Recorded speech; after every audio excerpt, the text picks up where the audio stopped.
Rehefa manao fihaonana toy izao sika amin'ny ampahany betsaka dia ny baiboly ny fantohan'ireo fandiniana ataontsika ary mikendry ny anao indray mijery ny votoatin'ny baiboly amin'ny ankapobeny sika.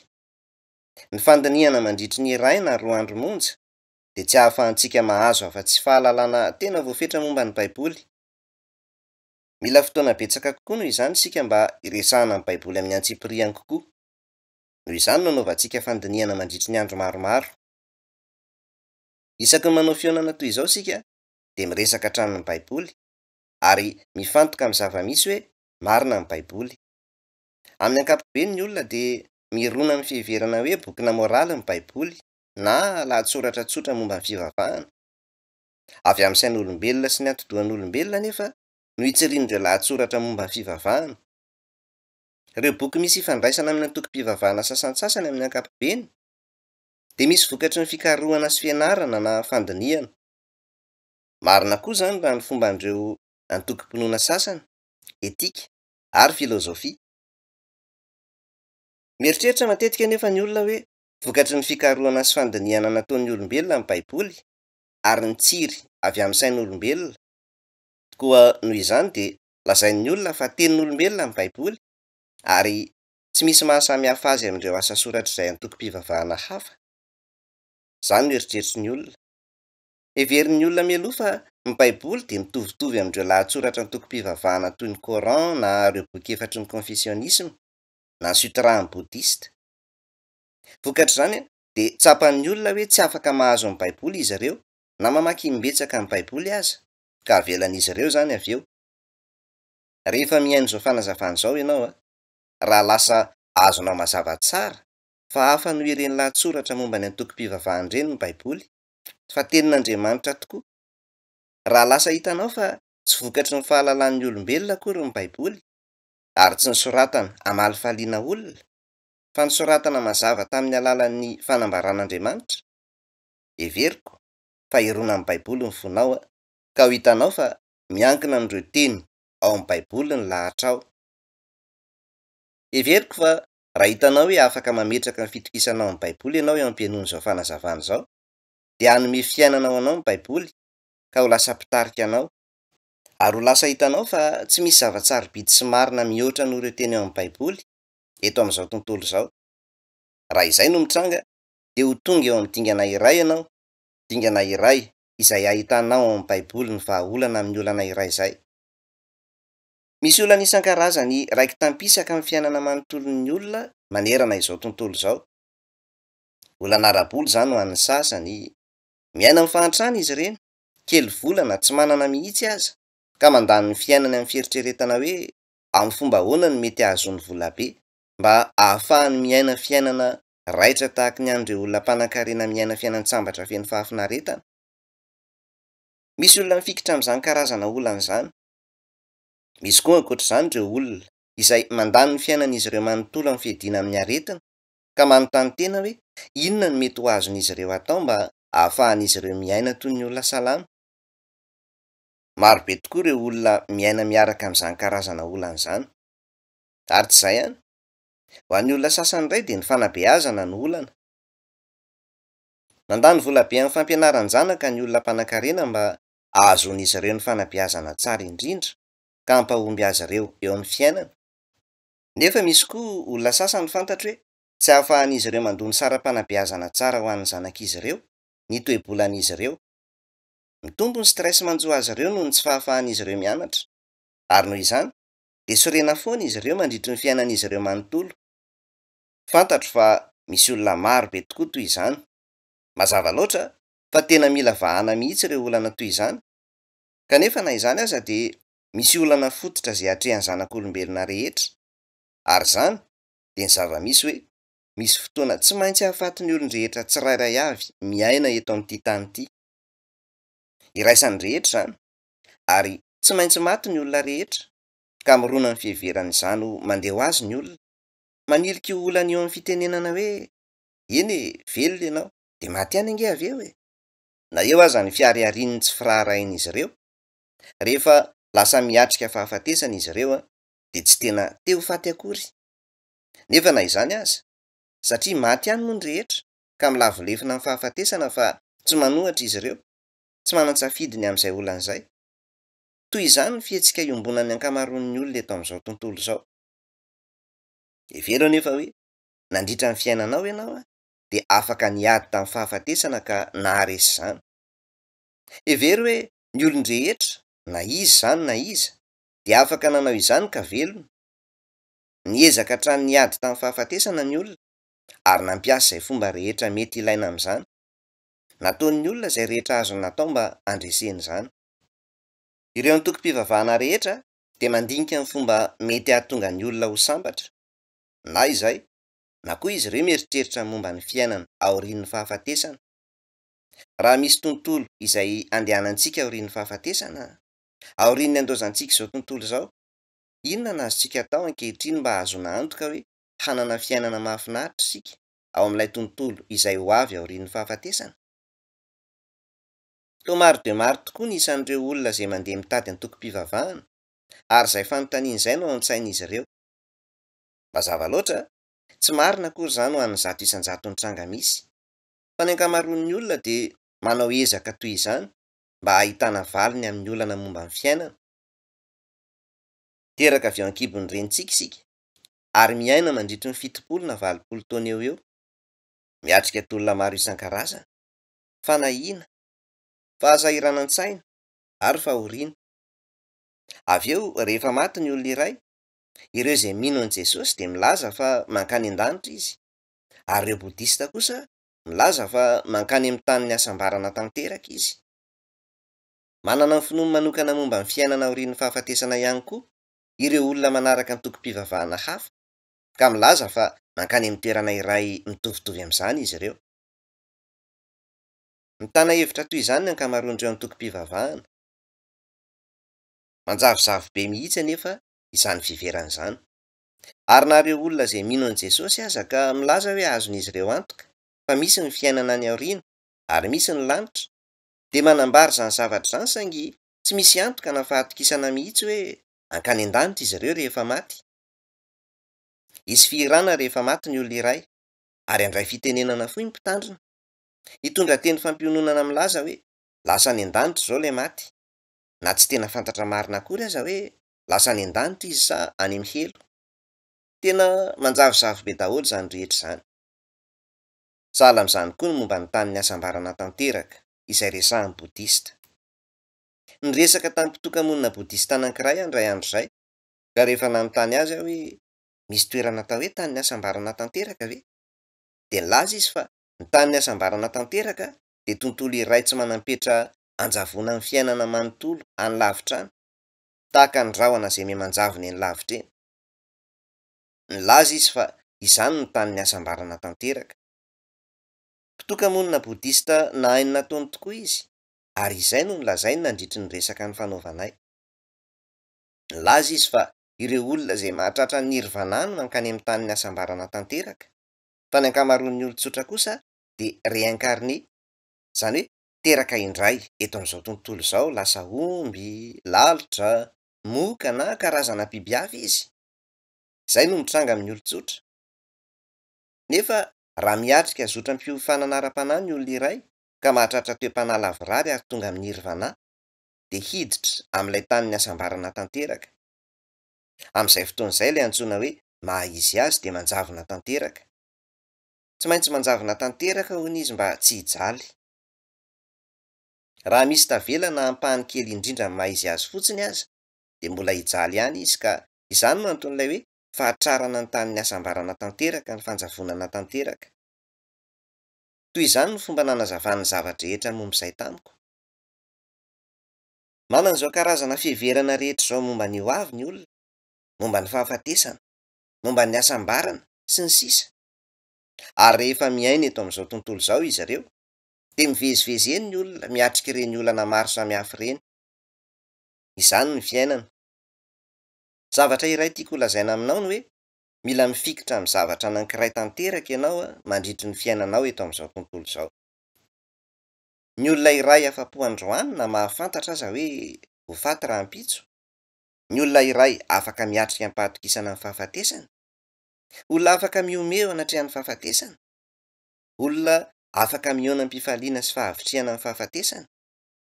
ny olona iray afaka miaina ny farany fiainany am-pandresena toy izany de mety ho azo lazaina hoe olona tena sambatra tokoa. Noho izany, ity tontolo izay iainantsika ankehitriny ity de sarotra tokoa. Misy zao karazana olana rehetra zao izay manasarotra tokoa ny zavatra rehetra. Vokatry ny fiainana eto amin'ity tontolo sarotra ity de sarotra koa toy ny fiainantsika ihany ireo fiheverantsika. Tsy mahafantatra ny anton'izany ny olona fa rehefa miaina ny fiainany de mahita hoe mihasarotra hatrany ny fiainana. Tena sempotra mihitsy izy ireo. Ary toa mihamaro hatrany ireo tranga hitantsika sahala amin'izany rehefa mandeha ny fotoana. Miteraka stress bebe kokoa hatrany ny karazana fiarahamonina iainantsika. Ary tsy haiko ny ilaza aminao hoe firifiry moa ny areti-tsaina teraka noho izany. Vokatr'izany fivoarana rehetra izany tahaka ny vatan'ny olona iray miantitra moramora eny, miantitra tsikelikely, ny tantaran'ny zanak'olombelona, izao tontolo izao manontolo, ity tany ity mihitsy de mialany fofinaina. Tsy fantatsika tsara ny antony, efa ela ihany izay no namparary azy sy nahatonga azy hiantitra hatrany. Mandritra ny fiainantsika eo amin'izany tontolo iainana izany de tsy manan-tsafidy isika afa-tsy ny fieritreretana hoe ahoana ny fomba tokony iainantsika ny fiainantsika mba hiatrehana izany olana izany. Mandritra izany nihamaro be tokoa ny asan-jiolahy. Na vao 30 taona lasa monja azy zay de tsy ratsy toy ny amin'izao fotoana izao ny toedrarà. Tsy mahagaga intsony ny fandrenesana hoe nisy namono noho ny vola kely fotsiny ny olona iray. Voaniko maraina izao nisy vaovao nitatitra hoe nisy jiolahy namono vehivavy anankiray ary nentiny nandositra ny volan'ilay vehivavy. Nahoana ary izao tontolo izao no lasa sahala amin'izany? Satria rehefa mibanjina ny any aloha any ny olona de tsy mahita ho avy mamiratra mihitsy ho azy ireo. Mieritreritra ny olona hoe tsy de tena mampaninona akory izay fomba iainanao satria mitovy daholo ihany ny hafarana. Miezaka ny hanan-karena aingana ny olona ary mieritreritra hoe raha tratra ka migadra de any am-ponja izany no alehako, ary raha maty aho de maty aho zaniko. Toy izany ny lalam-piainana ka mety ho afaka miaina arak'izay mahafinaritra koa zany.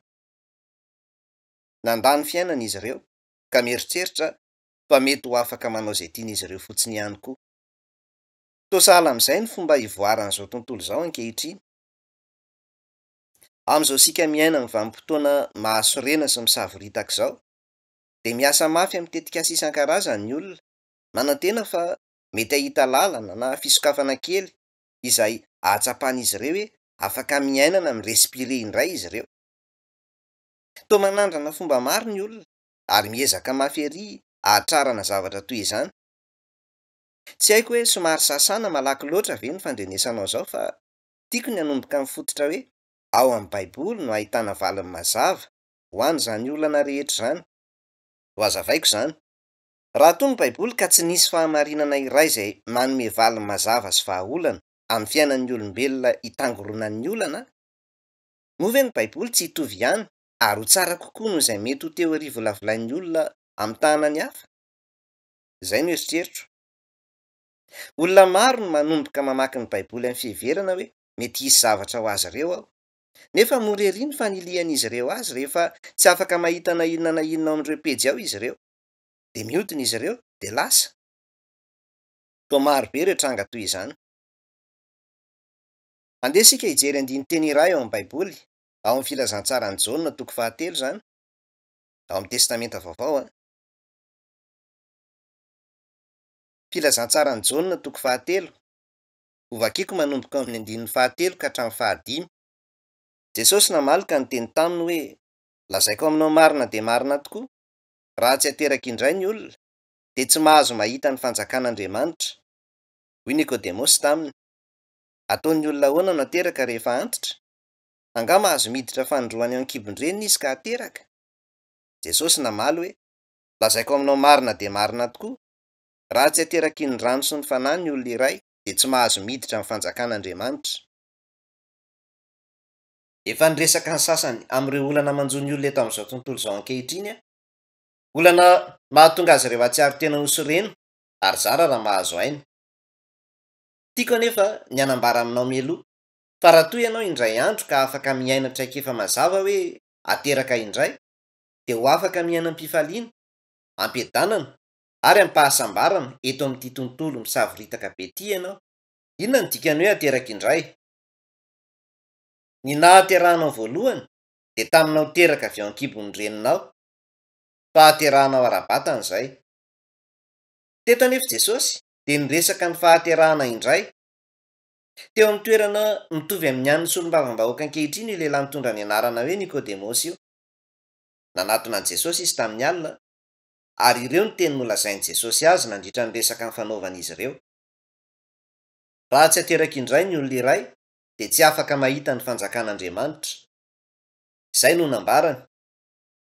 Tsy mbola nandre zavatra sahala amin'izany mihitsy Nikodemosy hatr'izay.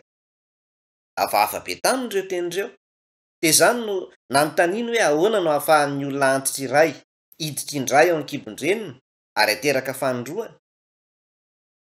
Nanontany izany izy satria tsy fantany dikany hoe ateraka indray.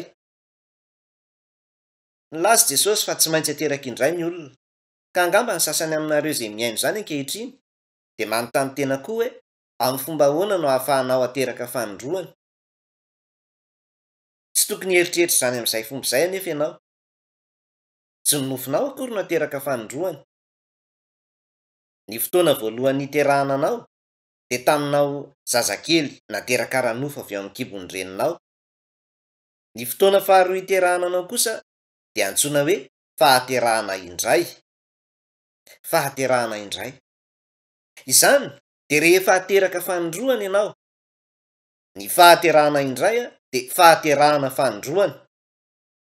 Noho izany nilaza Jesosy fa ny fahaterahana indray de tsy fidiran'ny olon-dehibe iray ao ankibon-dreniny indray akory, ka hoe ateraky indray mandeha indray le olona. Fa raha tsy ateraky ny rano sy ny fanahy ny olona iray, de tsy mahazo miditra ny fanjakan'Andriamanitra. Izay no nolazain'i Jesosy. Zao ary, inona ny dikany hoe ateraky ny rano sy ny fanahy? Misy fanahy ao anatin'ny olona, ary izay fanahy izay no mila ateraka fanondroany. Izay fanahy izay no ateraka indray.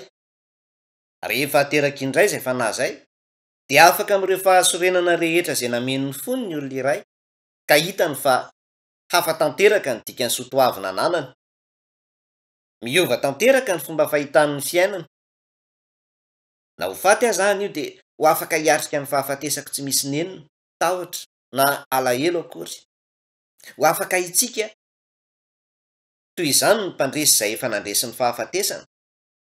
Afaka ny ho toy izany koa ianao. Izay no antony nilazany Jesosy izany.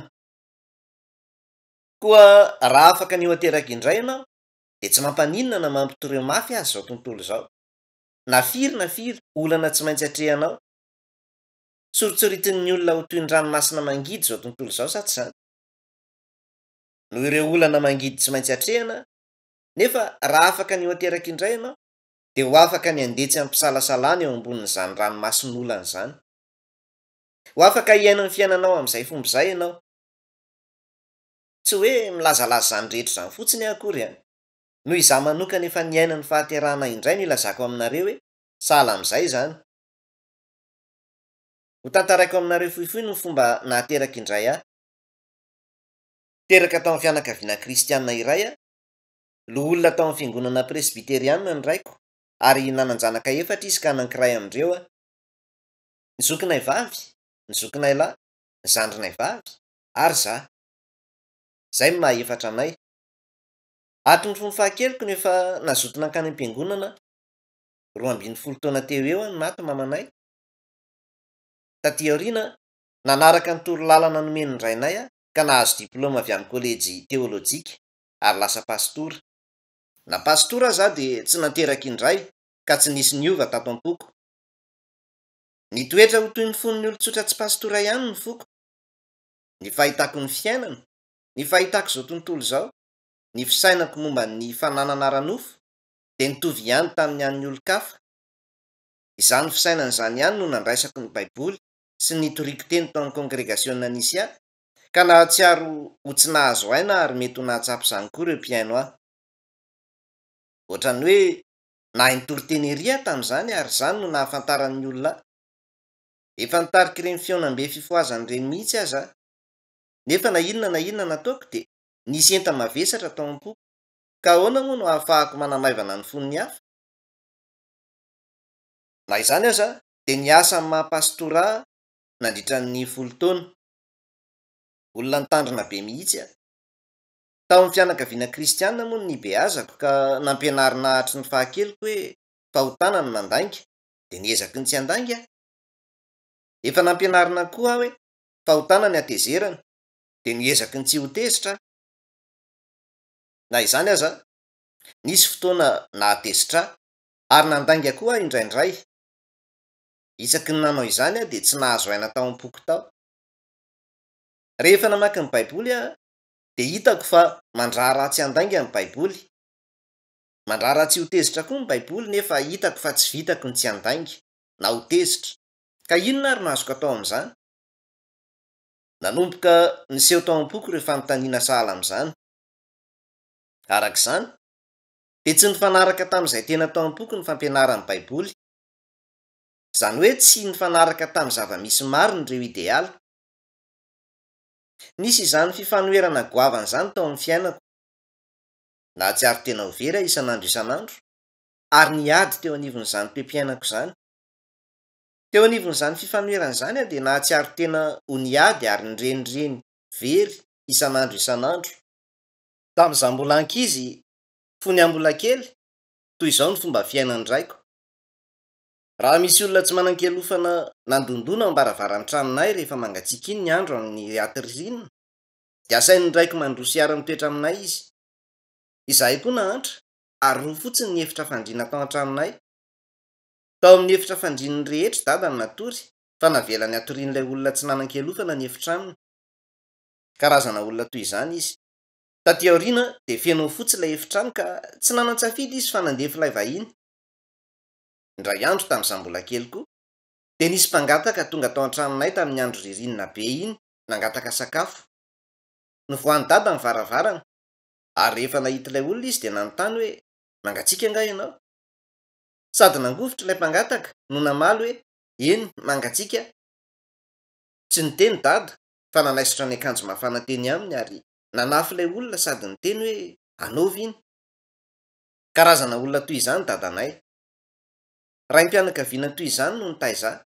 Noho izany, izaho koa de nirona tamin'ny fiainana tamin'ny feon'ny fieritreretako, satria tontolo iainana toy izany no nibeazako. Avy eo taorian'ny nahatonga ho pastora, de nisy ady niseho tao am-poko. Mamelà ianao hanazava izany. Indray andro, rehefa namaky ny filazantsara ny Matio 2:20 de tojo ilay ampahany anontanian'ny mpahay lalàna iray an'i Jesosy hoe inona ny didy lehibe ao amin'ny lalàna. Hoy Jesosy taminy, tiavany Jehovah Andriamanitra ao amin'ny fonao rehetra, amin'ny ainao rehetra, ary amin'ny sainao rehetra. Izay ny didy voalohany sady lehibe.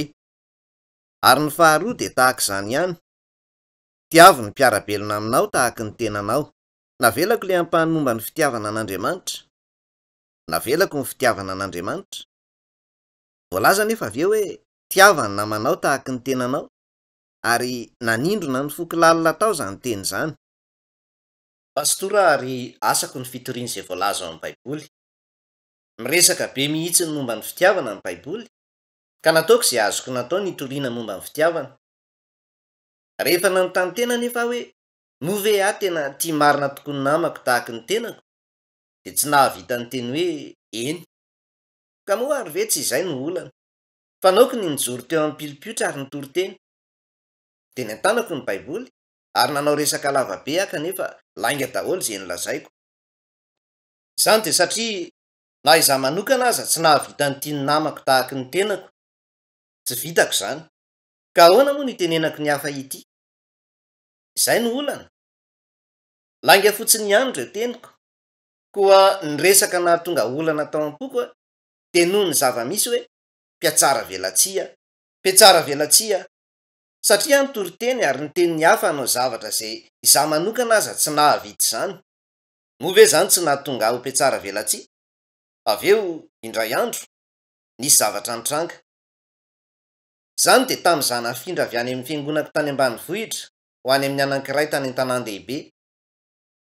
na ray fanasana avy amin'ny fiangonana iray tany an-tanan-dehibe te andrea mitory teny izy ireo ary raha neken'izy ireo zany de asain'izy ireo pastoran'izy ireo te andrea mitory teny anefa izy ireo aloha voalohany indrindra de nieritreritra zay azoko resahana nisy zavanitranga tamiko tamin'izany eritreritra ny loha hevitra tokony hotoriako tamin'izay fotoana izay amin'izao fotoana izao de ny baiboly fotsiny no ety an-tanako rehefa mitory teny fa tamin'izany fotoana izany kosa fahazarako ny nanoratra ny toriteny nataoko tao amin'ny kahie lehibe iray ka farafahakely ny 5 pejy ambadika sy ambadika no feniko ary novakiako fotsiny avy eo zay efa nisoratako tamin'izay fotoana izay de nisoratako lohatenin'ny toriteny nataoko ny hoe mpikarama de nanoman'izay olazaiko de nankany amin'ny fiangonana tany an-tanan-dehibe io ary nanao ny toriteny fitsapana toy izao no nanomboako ilay toriteny ny lohatenin'ny toriteny ataoko an'io de mpikarama nanomboka ny fampibitsibitsika ireo mpieno hafahafa be koa izy zany mpikarama no intson'ny tenany nilazako izy ireo hoe ny nitenenako izany de satria raha tsy nandoha vola tamiko izy ireo de tsy ho afaka nankany ho tambiny nandoavana vola tamiko ny nandehanako ny toriteny tany sy nanaovako ireo adidy aman'andraikitra tamin'ny mahapastora izany nahatonga ho mpikarama noho izany de niteny tamin'izy ireo hoe hanao zay azoko atao amin'ny maha-mpikarama fiangonana iray tany an-tanan-dehibe io olona ambony saranga teo amin'ny fiarahamonina ary olona hafa koa nanan-karena be no mpiangona tao izany ny toriteny nataoko nefa nikendry zareo niavaka be ny fahitandry zareo aka nanapa-kevitra ny any miandrana ho ary zareo toy izany ny fomba ny ainako nefa nitomany isan'andro isan'andro zao isan'andro de ny fo alohany mangirany ratsy ary nanao mivavaka fanaoko voamaraina nefa kotsan-dranomasony nefa raha ory de ory tokoa atao am-poko tao mpikarama mpiatsara velatsia nasaiko nifankatia ny hafa kanefa za manokana tsy nahavita izany akory mpiatsara velatsia na nitomanytoy inona aza nefa de tsy nanampy akory zany indraindray niary tory ny vavaka nandritry ny alina nisy aza fotoana indray mandeha zay nankanesako tany an-tendrombohitra ary nijanonako tany nandritry ny 3 andro tsy nihinanako ninninona ary tsy natoriako ny vavaka tsy nitsahatra nandritry ny fotoana rehetra na izany aza nefa de tsy nanome fiononana ho ahy mihitsy zany to tsy nisy na inona na inona azoko natao amahako ny olana nanjoa avy eo indray andro namaky lahatsoratra tao amin'ny gazety boky anankiray izay tamin'izany fotoana izany nisy gazety boky anankiray nantsoina hoe ny tontolon'ny hevitra ary tao amin'izay gazety boky izay nisy ilay lahatsoratra izao no nosoratan'ilay mpanoratra mivarotra ny tena ny mpivary tena mba hivelomany mivarotra ny fahalalana ny mpampianatra mba hivelomany ny pastora amin'ny fiangonana iray kosa de mivarotra sotoavina sy moraly mba hivelomany ko inona ary mahasamy hafa azy ireo milaza izy fa mitovy ihany ny mpivary tena sy ny mpitandrina samy miezaka mivelona izy ireo rehefa namaky io lahatsoratra an-gazety io de nahatsapa hoe toy ny nisy olona nakantsy maranitra ary nanindrona ny foko tsapako mihitsy aza hoe maro toetra kokoa noho izany mpivary tena amavoin'ny olona maro ny mpivary tena nefa izy tsy miezaka manafina ny mahampanota azy osiosenn'ny olona izy eo ampiezahana mamelona ny tena za kosa rehefa nijoro teo ampilipitra ny fiangonana manao akanjo lava de toy ny anjelery teo mason'ireo zay nijery neverin'izy rehefa mahafinaritra ary reo teny sozeny pololotra aveo imolotro de nalamery sahala milaso rehefa tena nandinika lalina ny tao am-poka nefa de to tsy nisy nahasamy hafa tamin'ny mpivary tena inona no anton'izany nahoana ny tsy hafa noho izy za tsy mbola nangalatra na inona na inona saingy rehefa nisy zavatra hitako de nahatsiaro tsy fahalalana oniny aho fa nanampaniriana hanana izany ary za koa mbola tsy nanahota fijangajangana nefa vehiverinao fa samy hafa amin'ny lehilahy hafa ny pastora rehefa nahita vehivavy tsara tareha de nisy fahatsapana hafahafa ny fotao anatiko mitovy daholo sika ao anaty ao Tamin'ny andro namakiako izay lahatsoratra an-gazety izay dia nitomany aho nandritry ny alina tontolo. Tompo, nahoana? Misy fomba maro hafa ahafahana mivelona eo amin'izao tontolo izao ka nahoana no nomenao ny asan'ny pastora ka tsy maintsy ho sandoka? Ampahorian'ny feon'ny fieritreretako ary miaina amin'ny fiatsaram-belatsia. Nahoana no nataonao mivelona amin'izao fomba izao a? Omeo asa hafa re ahy e. Na koa alaivo ny fiainako. Nitomany aho nandritry ny alina manontolo. Avy eo indray andro rehefa namaky ny Baiboly aho dia nisy tenin'ny fahamarinana namany olako.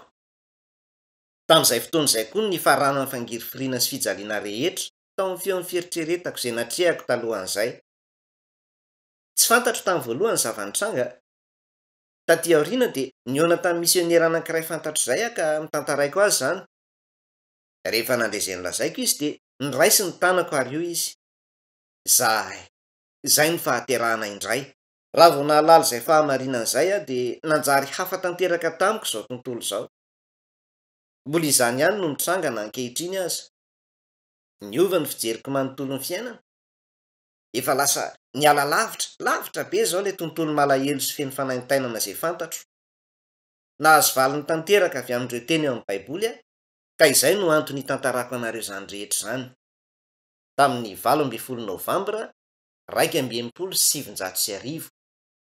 Nanomboka tamin'izay andro izay, vokatry ny lasa nahafantarako io fahamarinana io, dia olona maro no nanakiana ary niatrika fitsapana sarotra maro tokoa.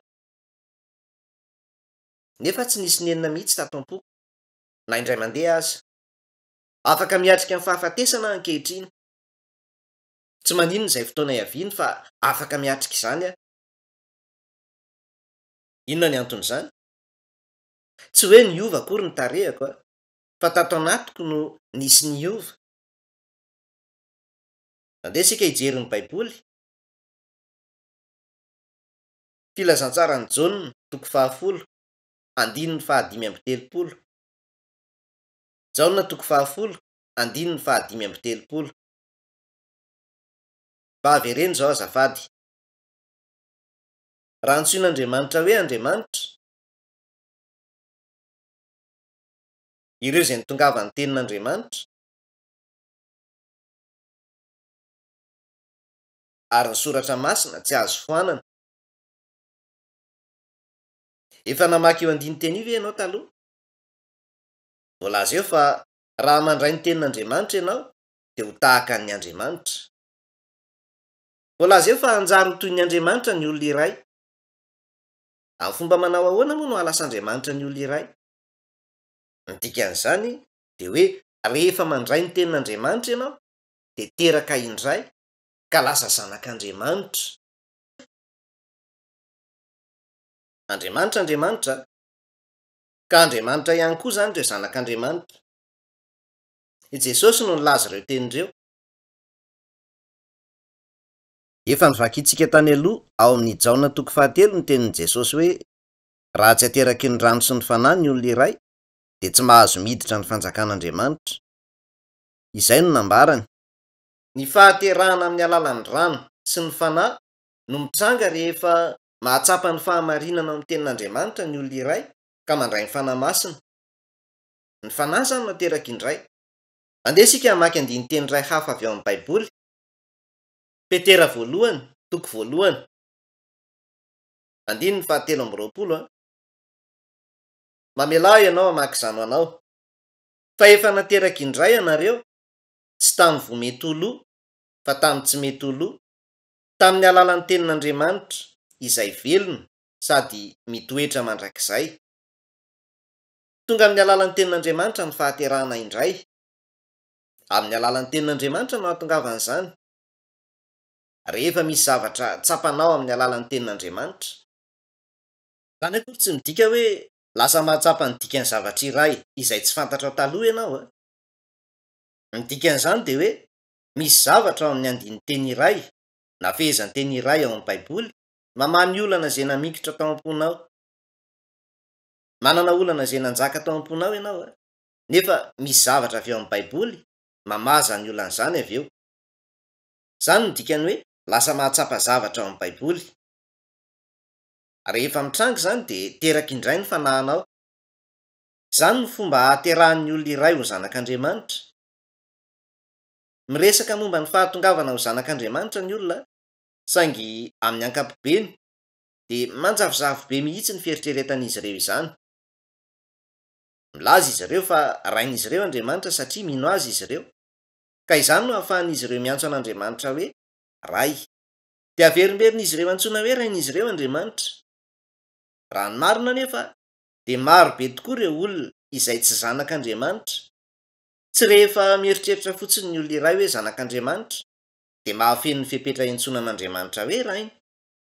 Rehefa mahatsapa ny fahamarinana ny tenin'Andriamanitra ihany ianao ka mandray ny fanahy masina, vao lasa zanak'Andriamanitra. Miafina amin'ny olona maro zany resaka izany ary lasa mistery. Marina koa fa matetika ny olona no miresaka momba ny fandraisana ny fanahy masina. Fandraisana ny fanahy masina. Ahoana ny fomba andraisan'ny olona iray ny fanahy masina? Maro ankehitriny ireo fifangaroan-kevitra momba ny resaka fandraisana ny fanahy masina, ary ny tena traikefa fandraisana ny fanahy masina de lasa mistery koa. Misy olona sasany milaza fa ny fandraisana ny fanahy masina de fandraisana afo. Milaza izy ireo fa rehefa mandray izany afo izany ianao de lasa mafana ny vatanao manontolo ka manomboka miovitrovotra ianao. Mandritra izao fandinihana amin'ny Baiboly izao de iresaka amin'ny antsipirihiny izay resaka izay koa sika. Fa ny fandraisana ny fanahy masina aloha de tsy toy izany. Tsy fandraisana ny fanahy masina ny fiainanao zany hoe vatana lasa mafana sy miovitrovotra zany. Mila mahafantatra izany ianao fa na ny fanahy masina ka tsy afaka mamantatra ny fanahy masina amin'ny alalan'ny nofo ianao. Raha izay no antenainao de diso fandrainy atao hoe fanahy masina ianao. Nefa ianao tena mila mandray tanteraka ny fanahy masina. Tsy maintsy mandray ny fanahy masina ianao satria ny fandraisana ny fanahy masina no fahaterahana indray. Ka inona ary zany ny fandraisana ny fanahy masina? Andeha sika hijery ny filazantsara ny Jaona toko 4. Jaona toko 4:7-8. Ao amin'ny testamenta vaovao zany. Avereno nge zao azafady. Ny fanahy no manome fiainana. Ny nofo tsy mahasoana inona na inona. Ireo teny izay nolazaiko taminareo de fanahy, ary fiainana koa ireo. Zao no tika ambara amin'izany. Manana fanahy daholo ny olon-drehetra tsirairay avy eto amin'izao tontolo izao saingy maty zany fanahy zany. Misy fanahy ao anatinao ao. Ao le izy saingy maty. Maty ny fanahinao nefa tsy azo velomin'ny indray amin'ny alalan'ny nofinao zany fanahy maty zany. Ko inona ary zany mamelomana azy indray? Ny fanahy no manome fiainana. Ny nofo tsy mahasoana inona na inona. Tonga ny fanahy ary manome fiainana ho an'ny fanahinao. Tonga ny fanahy masina ary manao izany. Ny fanahy no tonga ka manome fiainana ho an'ny fanahy maty an'ny olona iray. Tsy afaka manao izany ny nofo. Hoy anefa Jesosy, ireo teny izay nolazaiko taminareo de fanahy, ary fiainana koa ireo. Fanahy ny teny, fiainana ny teny. Noho izany mahatonga ho Andriamanitra ny fanekena ny tenin'ny Tompo. Rehefa mahatsapa ny fahamarinana ao amin'ny tenin'Andriamanitra ianao de tonga ao aminao ny fanahy masina. Mba tadidio azafady izay hevitra fototra izay. Amin'izao sika mandinika ny Baiboly izao, raha misy zavatra iray avy amin'ny Baiboly tokony hiditra ao am-ponao, izany de ny fanahy masina tonga ao aminao. Tsy hainao anefa hoe ampahaninona ao amin'ny Baiboly no hiditra ao am-ponao, ka mila mifantoka tsara ianao eo am-pamakinana eo am-pienoan'ireo tenin'ny Baiboly. Misy olona marobe amin'izao tontolo izao mitondra mandehandeha ny Baiboly, mamaky izany ary mandinika izany. Nefa na izany aza de tsy mahasoa avy amin'izany izy ireo na kely akory aza. Raisin'izy ireo ho toy ny fahalalana tsotra fotsiny izay ambaran'ny Baiboly. Mirona be amin'ny fanaovan'izany ny olona. Noho izany, tsy fantatra hoe raha oviana amin'ny firy na ampahaninona ao amin'ny Baiboly no avy amany olana ao am-ponao. Ka zava-dehibe ny fienoanao izao fanazavana rehetra izao. Ataovy izay tsy ialanao eo na hory iray monja aza. Raha tsy izany, raha mivezivezy fotsiny fa tsy mihaino tsara ianao de mety hamoy ny fanararaotana nomenanao ianao. anjary ikorotan-tsaina ary tsy ho afaka handrindry ireo eritreritrao. Tsy ho afaka hanarak'izay lazaina aminao ianao tamin'ny 20 Novambra 1970 dia tena teraka indray mihitsy tamin'ny alalan'ny tenin'Andriamanitra. Tena teraka indray mihitsy ka niova ny fijery tahaka ny fijeriko izao tontolo izao. Noho ny fiovan'ny fiainako manontolo raha vao lasa nahafantatra izay fahamarinan'izay tamin'ny mpahatokiana tanteraka no ahafahako milaza aminareo izany rehetra izany. Nilaza mazava tsara mihitsy Jesosy fa raha tsy ateraka indray ianao dia tsy afaka miditra ny fanjakan'Andriamanitra. Tanteraka ary tsy misy fepetra izay. Andesika hijery andiny teny iray hafa ao amin'ny Baiboly. Ao amin'ny faran'ny Baiboly mihitsy no misy azy, ao amin'ny bokin'ny Apokalipsy, toko 20, andininy 5:10. Apokalipsy toko 20, andininy 5:10. Bavereny zao azafady. Ary izay tsy hita voasoratra teo anatin'ny boky ny fiainana dia natsipy tany amin'ny fariafo. Ny helo ny fariafo. Ny fanontaniana izany dia ny hoe move ianao efa tena niaina tokony fahaterahana indray sa tsy? Raha tena niaina tokony fahaterahana indray ianao dia voasoratra amin'ny boky ny fiainana izany ny anaranao. Andesika izao hijery ny Apokalipsy toko 1:20, toko 1:20, andininy 7:20. Nefa tsy mba hiditra mihitsy ny fanjakan'Andriamanitra ny resahana amin'izany izay zavatra mandoto na izay mahatonga fahavetavetana na lainga, fa ireo izay voasoratra ao anatin'ny boky ny fiainana izay an'ny zanak'ondry ihany. Ireo izay voasoratra anarana ao amin'ny boky ny fiainana zanak'ondry ihany no afaka miditra amin'ny fanjakan'Andriamanitra. Izay no ambara eo. Noho izany dia resaka faran'izay manan-danja tokoa io, fa tsy resaka hoe hafiriana izay no nankanesanao tany am-piangonana, ary tsy resaka toerana nitanana tao am-piangonana koa izany. Tsy misy ifandraisana amin'izany mihitsy io, na kely aza. Izy io dia resaka hoe efa nateraka indray ve ianao sa tsy? Hoe efa naharay ny fanahy masina tamin'ny alalan'ny fahatsapana ny fahamarinana ao amin'ny tenin'Andriamanitra ve ianao?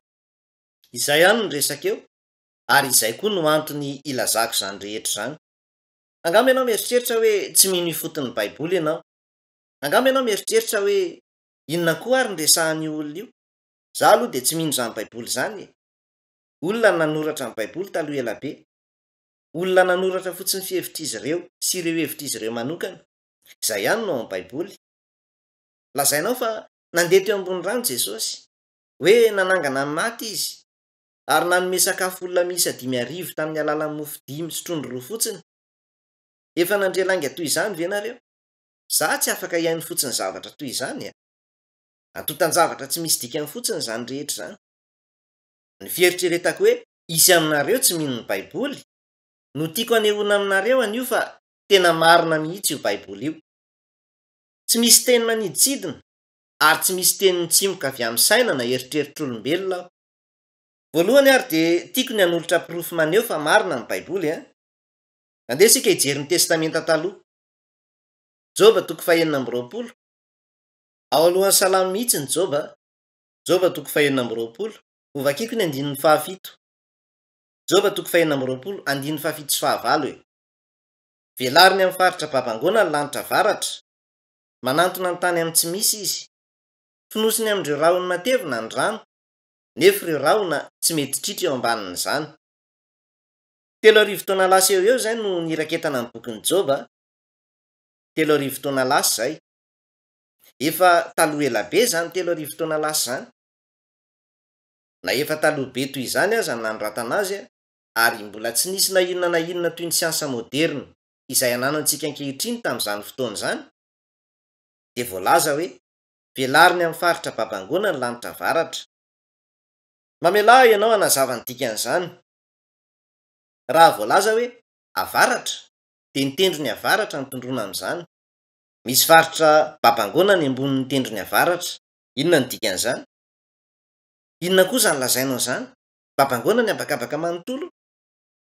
Angamba izay no eritreretinao. Raha mivoaka ny ivelany ianao amin'ny alina iray tsy misy rahona ary miandrandra mijery ny abakabaka, dia tsy ho babangona akory ny hitanao eo.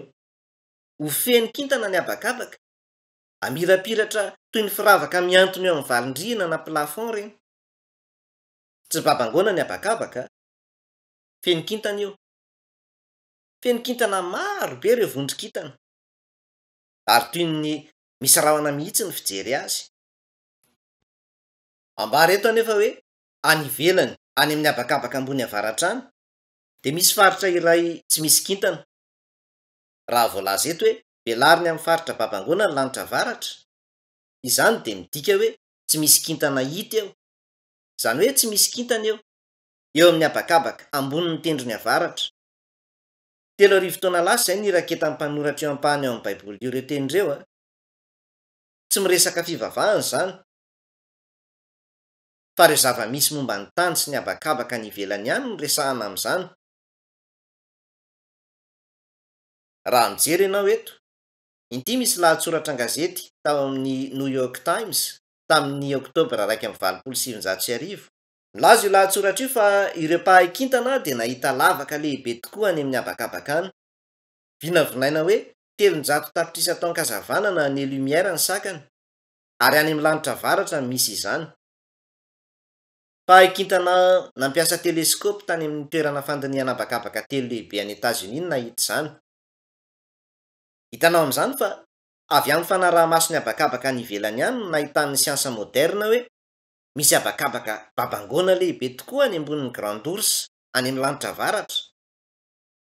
Zara raha misy kintana any amin'io abakabaka io, izay mirefy 700 tapitrisa taon-kazavana eo ny savaivony. Izay no notanterina tamin'ny gazety. Nilaza izany ny baiboly 3,000 taona lasa izay. Ny zavatra tiako lazaina dia ny hoe marina ny Job 4:9-7. Tsy tenin'olona iray mibadabada fotsiny akory ireo. Marina ireo teny izay nisoratana ao amin'ny baiboly ireo 3,000 taona lasa izay. Tsy lainga ireo. Marina ireo. Tsy ahitana teny foana tsy marina akory ao amin'ny baiboly. Tsy ahitana fa tsy fahamarinana ao amin'ny baiboly.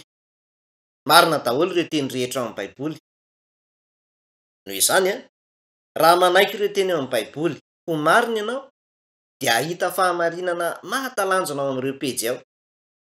Fa raha tsy manaiky ireo teny ao amin'ny baiboly ho marina kosa ianao, dia tsy ho afaka hiala amin'ny lalana tena mampalahelo tokoa izay mitomandavana eo anoloanao. Andeha isika hijery ny taratasy ho an'ny Romanina, toko 1. Romanina toko 1, ao amin'ny testamenta vaovao izany. Ho vakiako manomboka eo amin'ny 9:20. Fahaseho avy any an-danitra ny fahatezerana amin'ny rehitr'Andriamanitra, amin'ny tsy fankatoavana an'Andriamanitra rehetra sy ny tsy fahamarinan'ny olona, izay misakana ny fahamarinana amin'ny tsy fahamarinana, satria izay azo fantarina ny amin'Andriamanitra dia miseho ao anatin'izy ireo fa nasehon'Andriamanitra azy ireo izany. Fahatry ny namoronana izao tontolo izao, ireo toetra ny tsy hita maso dia hita mazava, ka azo amin'ny alalan'ireo zavatra natao, na ny herin'ny mandrakizay sy ny mahandriamanitra azy, ka tsy afa-tsiny izy ireo. Mamelà ianao hanazava izay ambaran'izany. Voalaza eto hoe aseho ny fahatezerana amin'ny rehitr'Andriamanitra. Izany ny fitsarana. Aseho ny fitsaran'Andriamanitra. Iza nefa manehoana izany? Ny fitsarana dia aseho ireo izay milaza fa tsy mahafantatra an'Andriamanitra, ireo izay tsy mino an'Andriamanitra. Izay no ambara amin'izany. Amin'ireo fahotana rehetra misy, ny lehibe indrindra dia ny fahotana noho ny tsy finoana an'Andriamanitra. Inona no anton'izany? Mihevitra ny ankamaroan'ny olona fa fahotana ny fangalarana. Milaza ny olona fa fahotana ny fangalarana zavatra iray. Milaza ny olona fa fahotana ny fangalarana olona. Fahotana ny fidorohana zava-mahadomelona, ary fahotana ny filokana. Ireo ihany ny zavatra heverin'ny olona ho fahotana fa tsy heverin'izy ireo ho fahotana kosa ny tsy finoana an'Andriamanitra. Fantatrao ve ny antony? Mihevitra izy ireo fa ny olona adala ihany no mino an'Andriamanitra, ary izay olona salama saina dia tsy mino an'Andriamanitra. Milaza izy ireo fa ara-dalàna ho an'ny olona matsilo saina ny tsy finoana an'Andriamanitra. Dia mirehareha amin'ny fahiratan-tsain'izy ireo manokana izy ireo manao hoe tsy mino an'Andriamanitra. Aleon'izy ireo mino ny herin'izy ireo manokana. misy olona maro mieritreritra toy izany a. Raha misy aminareo eto androany mieritreritra toy izany a, de miangavy a, enoy tsara. Andeha atao hoe misy mpivady tsy afaka niteraka, nefa tena nitera-da ihany noho ny avy eo. Lahy tokana le zaza. Sarobidy tamin'izy ireo tokoa le zaza rehefa nitaiza sy nanabe azy ireo ray aman-dreniny. Nofihin'izy ireo izy ary nirotsorotsin'izy ireo teny an-trotroana. Tena faran'izay sarobidy tokoa azy ireo izy. Nanjary nianta tanteraka nefa izy. Toy izany ny fomba nibeazana. Avy eo rehefa lehibe izy de nanana toetra nahafinaritra ka rehefa nivoaka teny izy de tsara fanahy ary nangoraka ireo olona ivelan'ny fianakaviany. Vokatr'izany de niteny ny olona hoe tsy fantatro hoe iza ny ray aman-dreniny fa olona tena tsara fanahy mihitsy izy iny. Lehilahy miavaka tokoa izy iny. Tsy nitsahany de razy toy izany ny olona. Nefa rehefa nody io zanakalahy io de nanalavitra tanteraka ny rainy. Fiteniny hoe mbola tsy maty foana ve io lahy antitra io e? Tsy nanaja ny rainy toy izay tokony atao amin'ny ray izy. Fanaony ny nanao tsinotsinona ny rainy. Nanamavy tanteraka ny rainy izy. Nahalala fomba izy tety ivelany ary nambabo fon'olona, fa raha vao nody tany an-tranony kosa izy a, de toy izany nanaovany ny rainy. Noho izany teo imason'ireo olona tety ivelany de maro toetra ny fahitana azy nandritry ny andro, ary toy ny olona tena niavaka ery. Nefa nanahoana moa ny fisehoany teo imason'ny rainy? Olona tena tsy nahay nisaotra mihitsy izy, karin'olona mihitsy izy. Mpanota mahatsaravina izy teo imason'ny rainy. Eritrereto izay. Tsara nge misarika amin'ny olona fa ny fiainanao tsy ampinoana an'Andriamanitra sy ny tsy firaharaina azy de fahotana lehibe indrindra eo anatrehan'Andriamanitra. Namorona ny zavatra rehetra any an-danitra sy ety an-tany Andriamanitra. Namorona ny olona ihany koa Andriamanitra.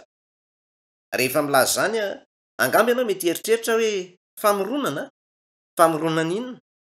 Nivoatra avy amin'ny razambe iombonana amin'ny rajako ny olombelona, ary ny rajako kosa dia nivoatra tamin'ny alalan'ny dingam-pivoarana naharitra izay nanomboka tamin'ny amiba sy zavaboary tokan-tsela hafa koa. Ny rà fotsiny ange heverina. Tsy misy fomba hahafahan'ny rà miova. Raha maka rà-ny rajako ianao ary afindranao amin'ny olona izany dia hivontoka ho faty ireo olona. Tsy miova mihitsy ny rà. Mihevitena ho taranaka rajako ve ianao? Na manahoana dia hitsara ny fahotana vokatry ny tsy finoana azy Andriamanitra. Izany hoe ho avy ny andro hisehoan'ny fitsarana mahatahotra Andriamanitra. Milaza amintsika ny Baiboly fa na amin'izany andro fitsarana izany aza dia tsy hisy olona na iray aza ho afaka hiary tena na hanao fialana. Andeha ange ho vakiantsika izany e. 7:20 sy 20. Satria izay azo fantarina ny amin'Andriamanitra dia miseho ao anatin'izy ireo, fa nasehon'Andriamanitra azy ireo izany. Fa hatry ny namoronana izao tontolo izao, ireo toetra ny tsy hita maso dia hita mazava, ka azo amin'ny alalan'ireo zavatra natao, na ny herin'ny mandrakizay sy ny maha-Andriamanitra azy, ka tsy afa-tsiny izy ireo. Tompo-Andriamanitra, tsy afaka nahita tamin'ireo masom-batako aho, ary tsy nandrehanao koa. Ko amin'ny fomba ahoana moa no tokony hinoko anao? Izay ny antony tsy ninoko ka nahoana no tsarainao? Nahoana no alefanao any amin'ny helo? Lazainy eto fa tsy ho afaka hanao izany fialana izany ianao. Inona ary ny anton'izany? Satria efa nataon'Andriamanitra izay ahafahanao mahalala azy. Nanome fomba roa ahafahan'ny olombelona mahalala azy Andriamanitra. Nanome izany fomba roa izany Andriamanitra, nefa lasa kamo ny olona. Te ho finaritra n'ireo zavatry ny nofo ny olona. Rehefa amin'ny fahafinaretana ara-nofo amin'ny fiainana eto amin'izao tontolo izao izy ireo, ka miaina ny fiainan'izy ireo amin'ny fanaovana tsinotsinona an'Andriamanitra. Inona no anton'izany? Raha mba nieritreritra mantsy izy ireo hoe misy Andriamanitra, dia ho nanakana azy ireo tsy hanao izay tian'izy ireo atao izany. Nefa dia tsy mitady an'Andriamanitra akory izy ireo. Misy anefa fomba roa ahalalana an'Andriamanitra. Ny voalohany amin'izany fomba izany dia ao aminao ao no ahitana azy. Raha misy aminareo eto androany mieritreritra hoe tsy misy Andriamanitra, raha misy aminareo tsy mino an'Andriamanitra dia dinio toy izao ange zany. Inona ny mahasamihafa ny olombelona sy ny biby? Inona ny mampiavaka ny olombelona ny biby? Tsy manana androm-pivavahana mihitsy ny biby, fa ny olombelona kosa manana antokom-pivavahana. Izay ny fahasamihafana. Ny antony hitadiavan'ny olona ny tokom-pivavahana dia ny fananany fanahy ao anatiny ao. Izay no antony hitadiavan'ny olona ny tokom-pivavahana. Manana fanahy ny olona. Za tsy manana zavatra toy ny fanahy zany ka. Raha misy aminareo indray mieritreritra toy izany, dia noho azafady ange. Zavatra firesako matetika izao. Nanana alika iray izay zahay tao an-tranonay. Eliza no anarany.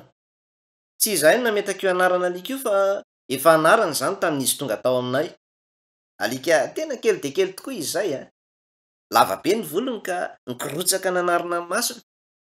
Noho izany a, rehefa nisy olona tiany hojerena dia tsy maintsy niandrandra sala amin'izao izy. Toy izay ny fomba nijereny olona. Alika kely fotsiny izy saingy tena nasika tokoa. Rehefa misy olona miditra eo am-bavahady, dia manaton'ilay olona fotsiny ilay alika ary manorokoroka manodidina azy dia izay.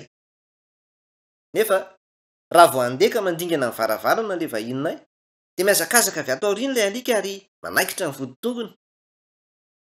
Kely ilay alika ka tsy dia olana be loatra izany. Fataitra ihany aloha ilay vahinonay sady mika hoe ay! Fantatrao ve ny ataon'ny Liza avy eo? Mody tsy nanan-tsiny ery izy fa mihodina fotsiny dia lasa. Toy ireny hoe tsy nanao-tsinety ireny.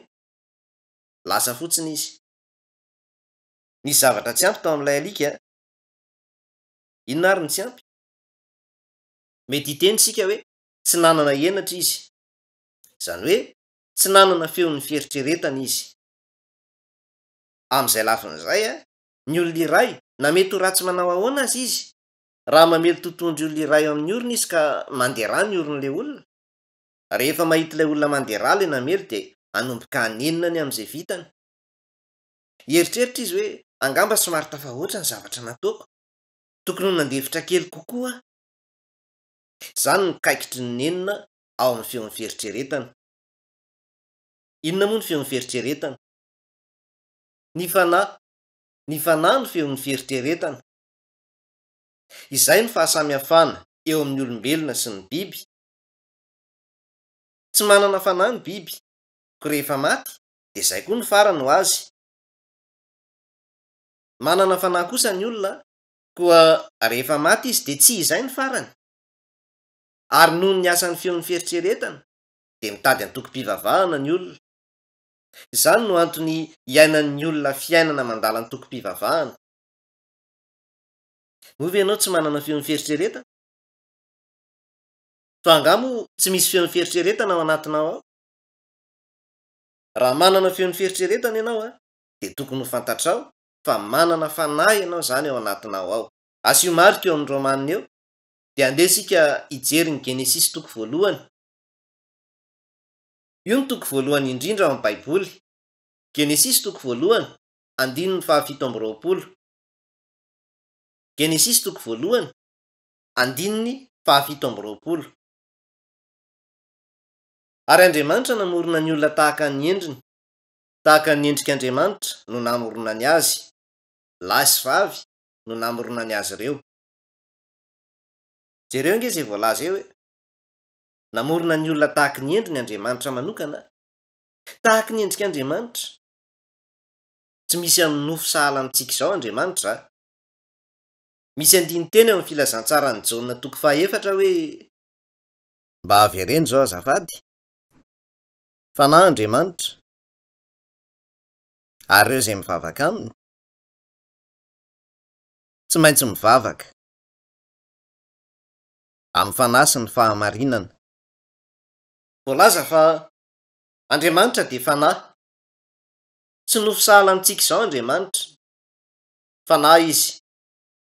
Amin'izay lafin'izay, rehefa milaza amin'ny Baiboly hoe noforonina araka ny endrik'Andriamanitra ny olombelona, izany dia midika hoe noforonina araka ny endrik'Andriamanitra ny fanahin'ny olona. Izany no antony ahitana ny olona ho zavaboary ambonin'ny zavaboary hafa rehetra. Ambonin'ny zavaboary rehetra ny olombelona. Inona moa ny fanahy? Izany dia ny feon'ny fieritreretana. Ny feon'ny fieritreretana. Ny feon'ny fieritreretana no ahafantarana ny olona ho toy izany. Koa inona ary ny fahasamihafana eo amin'ny olombelona sy ny biby? No fotsiny biby manana aina ny tsirairay avy amin'izy ireny saingy ho levona miaraka amin'ny nofony ihany ny aina. Ary ahoana momba ny olombelona? Sady manana nofo no manana fanahy ny olombelona.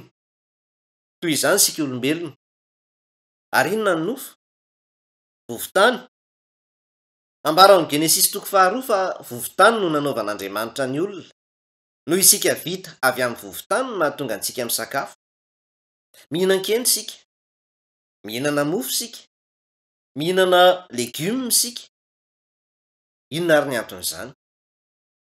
Satria vovotany no fototry ny vatana nofontsika, ka mba hanomezana fahafampon'ny vatantsika dia tsy maintsy vatsiantsika zavatra avy amin'ny vovotany izy. Mitovy amin'ireo singa hita ao amin'ny vovotany ireo singa hita ao amin'ny vatan'ny olombelona. Mila misakafo ny olona rehefa noana, ary mila mihinam-panafody rehefa marary. Samy avy amin'ny vovotany avokoa na ny sakafo na ny fanafody. Toy izany ny olombelona. Ary ahoana kosa ny momba ny kisoa? Ny kisoa rehefa noana dia renao manao hoe wink wink wink, mitabataba be mihitsy izy ireo. Nefa raha omenao sakafo izy ireo ka mihinana ary voky, dia mitsilailay mangina eo amin'ny fotakeo ary mieritra fotsiny.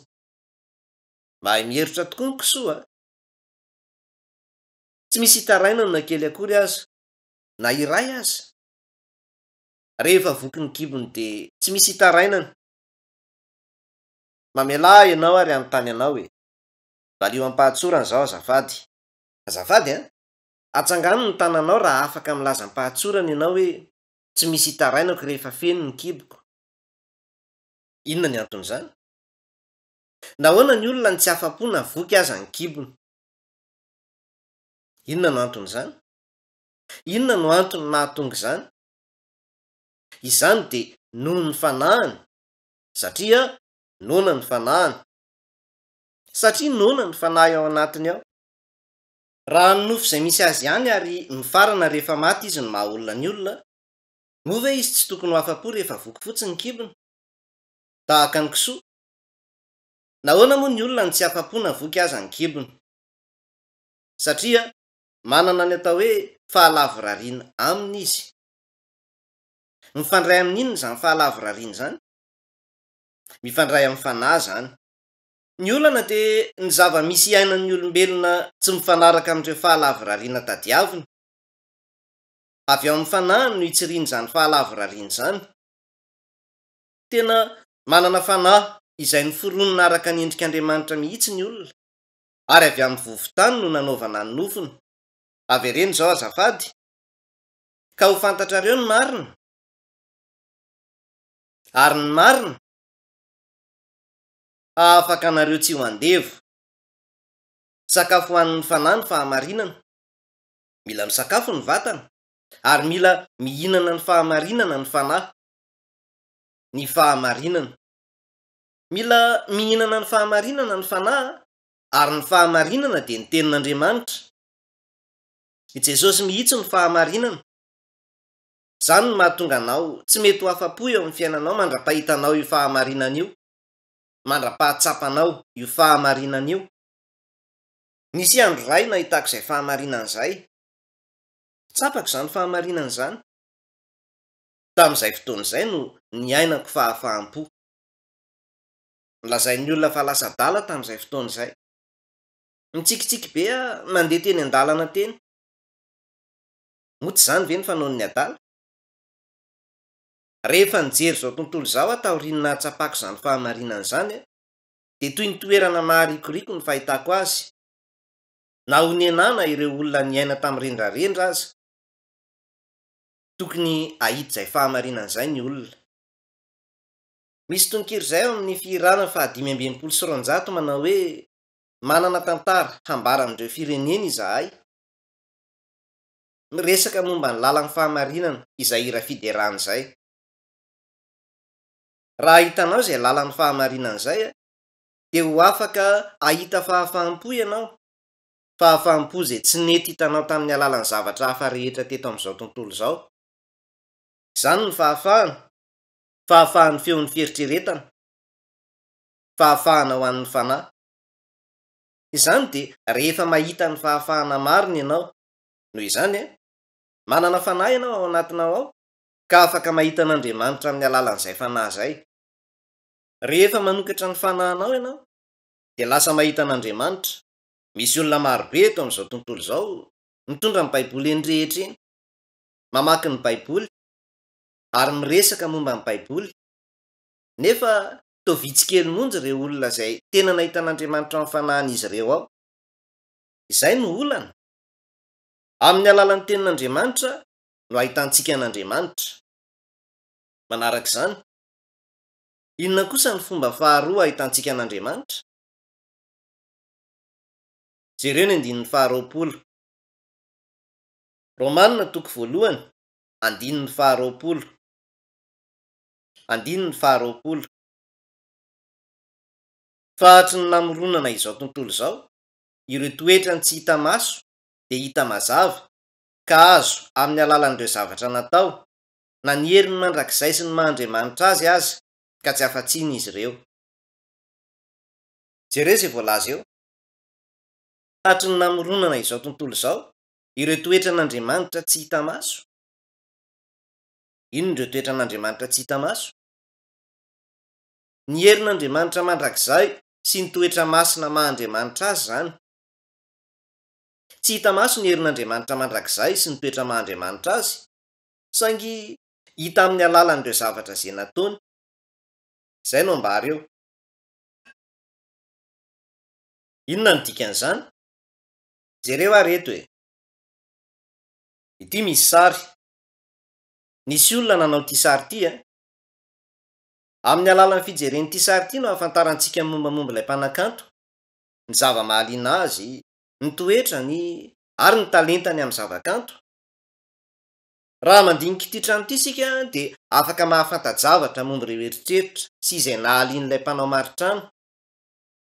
Mitovy amin'izany koa, Andriamanitra no namoron'ireo zavatra rehetra any amin'ireo lanitra sy etỳ an-tany, ka hitantsika amin'ireo zavaboary ireo ny toetran'Andriamanitra, ny mahaliana azy, ny toetra masina, ny heriny ary ny toetra ny mirindra, satria asa kanton'Andriamanitra ireo. Sanganasan'Andriamanitra ny zavaboary rehetra. Izay no resahana amin'io andiny teny io. Andeha ary sika izao andinika misimisy kely kokoa izay resaka izay. Andeha sika hijery ny Hebreo 1:20. Hebreo 1:20. Hebreo 1:20. Finoana no hahafantarantsika fa ny tenin'Andriamanitra no nandrafetana ireo tontolo. Jereo izay voalaza eo. Ahoana ny fomba namoronan'Andriamanitra izao tontolo izao? Lazaina eo fa tamin'ny teniny no nanaovana izany. Moa tsy mahatalanjona ve izany? Ahoana ny fomba nanorenana tranobe iray sahala amin'ity misy antsika ity? Mila fitaovana mavesatra ianao mila mpiasa ianao ary mila mpanao maritrano ianao mba hanorina trano iray. Milaza nefa amin'ny baiboly fa tamin'ny fampiasan'ny teniny fotsiny namoronan'Andriamanitra izao tontolo izao. Dia izay no mahatonga ny olona ho sarotra mino izany. Mihevitra ny olona hoe ny dikan'izany dia nihika mafy Andriamanitra hoe ry masoandro misy eo, dia lasa nisy ny masoandro, ary ry tany misy eo, dia lasa nisy ny tany. Isany tsy nandrezany zavatra izany. Tsy mino izany anefa ny olona satria tsy azon'izy ireo sary an-tsaina izany zavatra izany, ary tsy mifanaraka amin'ny fiheveran'ny saina izy ireo. Dia tsy manandrana mandinika lalina kokoa izay resaka izay izy ireo. Inona ny dikan'izay lazain'ny baiboly hoe namorona izao tontolo izao tamin'ny teniny Andriamanitra? Andeha sika handinika izany toy izao. Nanorina ny trano izay hipetrahako ankehitriny Tamin'izany fotoana izany a dia niasa tamin'ny orinasa momba ny haino aman-jery. Ny dingana voalohany indrindra raha ny fanorenana trano ny resahana dia ny fanaovana ny plan an-trano. Rehefa niomana hanorina ny trano a dia nivezivezy eran'ny tanàna nijery ireo trano rehetra fonenan'olon-tsotra. Ny fanaovako izany nahazoko hevitra ny amin'ny fomba hananganako ny trano. Ny dingana manaraka dia ny fankanesana tany amin'ny biraon'ny mpahay mari-trano ary nangataka azy ireo mba hanao sary ny plan'ilay trano izay tiako ahorina. Nanontany ihany velaran'ny tany hanorenana ireo mpahay mari-trano. Nilazaiko azy ireo hoe 770 metatra tora-droa mahery kely eo eo na 278 mètres carrés mahery kely. Nanontany ahy izy ireo noho ny aveo hoe rihana firy no tiako hanaovana ny tranoko, dia nivaliako hoe rihana 3. Dia nanontany andray izy ireo hoe aiza ny tiako asiana ny varavarana fidirana, aiza ny asiana ny trano fandraisam-bahiny, aiza no asiana ny efitra fidiovana. Nanontany izany antsipiriany rehetra izany izy ireo. Dia nilazaiko azy ireo izay zavatra rehetra nilain'izy ireo ny fantarina. Iray volana teo eo taorian'izay dia niantso ahy izy ireo ary nilaza tamiko fa vonona ny plan ka afaka mandeha maka izany aho. Nomen'izy ireo ary ireo mari-trano. Toy ny boky ilay izy tokotokony ho sahala amin'izao ny ateviny. Ny dingana manaraka nataoko dia niantso mpiantoka fanorenan-trano. Nilazako izy fa te hanorina trano arak'ilay plan ary nasaiko nanara-maso ny fanorenana ilay trano izy. Nankiniko tamin'ilay mpiantoka fanorenan-trano ny asa. 3 volana no nanaovana ilay trano ary vao vita ilay izy dia nifindra tao aho. Ahoana ary izany ny fomba nanaovako ilay trano? Tamin'ny alalan'ny teniko no nanorenako azy. Nanontany ihany mpahay mari-trano ka nivaliako ireo fanontaniana. Ny teniko izany no lasa plan nampiasaina nanorenana an'ilay trano hoe ireo mari-trano no fitsipika nanorenana an'ilay trano. Ireny no lalàna no feh ilay trano. Izay ny dikan'izay lazain'ny Baiboly hoe namorona izao tontolo izao tamin'ny teniny Andriamanitra. Tenin'Andriamanitra ireo lalàn'ny natiora rehetra eto amin'izao tontolo izao. Tenin'Andriamanitra ireo lalàn'ny natiora. Ny teniko no lalàna nanorenana ny tranoko. Atao ahoana ny fidirana? Atao ahoana ny efitra fidiovana? Ny haavo ny varavarana, ny haben'ny efitrano. Ny teniko no lalàna izany trano izany. Namorona izao tontolo izao tamin'ny tenin'ny Andriamanitra. Izany hoe ny tenin'Andriamanitra no lalàna izay mifehy ny tontolo voajanahary manontolo. Misy karazana lalàna roa ao amin'ny tenin'Andriamanitra. Misy ireo lalàn'ny natiora ary misy koa ny lalàn'ny fanahy. Ireo lalàn'ny natiora dia ahitan'ireo lalàna izay mifehy ireo selany tapitrisany maro amin'ny vatantsika. Tenin'Andriamanitra ihany koa izany. Ireo lalàna rehetra izay mifehy ny zavatra rehetra eo amin'izao tontolo rehetra izao dia tenin'Andriamanitra avokoa. Lalàn'ny fanahy ny fahatsapana ny fahamarinan'ny Baiboly. Raha vao tanteraka amin'ny fanahinao ilay karazana lalàna faharoa, ny lalàn'ny fanahy izany, dia teraka indray ho zanak'Andriamanitra ianao. Izay no lamin'Andriamanitra. Andeha isika hijery ny Salamo 7:100 ao amin'ny testamenta taloha izany. Salamo 7:100. Salamo 7:100, andininy 7:20. Andininy 7:20 ho vakiako anao izany. Ho mandrakizay Jehovah no nanorenanao any an-danitra ny teninao.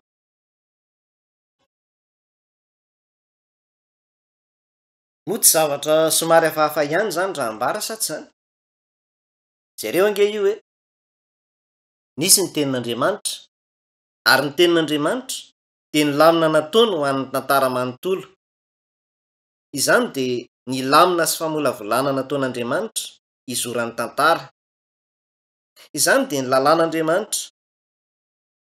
Noforonina ny tantaran'ny zanak'olombelona ary mitohy mandrak'androany amin'ny alalan'ny tenin'Andriamanitra. Koa voalohany izany dia nisy ny tenin'Andriamanitra izay nisy ireo lamina sy famolavolana nataon'ireo. tanteraka araka ny tenin'Andriamanitra ny famoronana ary ny zotratrany araka ny tenin'Andriamanitra ihany koa ny tantara. Andeha to izy tsika amin'ny 170. Hiatra amin'ny taranaka rehetra ny fahamarinanao, efa naorinao ny tany, ka indro mitoetra izy. Voalaza eo fa nanorina ny tany Andriamanitra.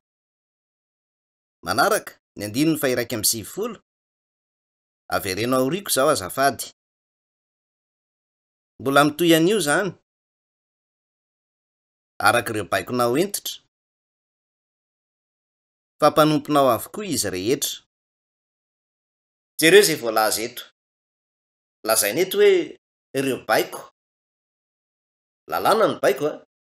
Ko hitanao ireo lanitra sy ny tany, ireo zavatra eny amin'ny lanitra, ireo kintana eny ambony eny an-danitra any, ary ny masoandro.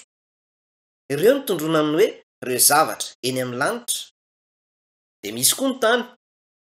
Mbola misy hatrany koa ny tany amin'izao fotoana izao araka ireo baiko. Ka ho fantatrareo marina ary marina. Hitanao afaka anareo tsy ho andeha. Tenin'Andriamanitra ireo lalàna natiora rehetra.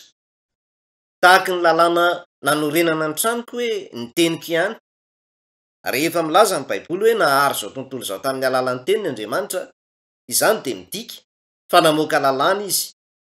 Ary araka izany lalàna izany no namoronana izao tontolo izao. Misy zavatra tsy mety ve amin'izany? Andeha sika hijery ny Salamo 770.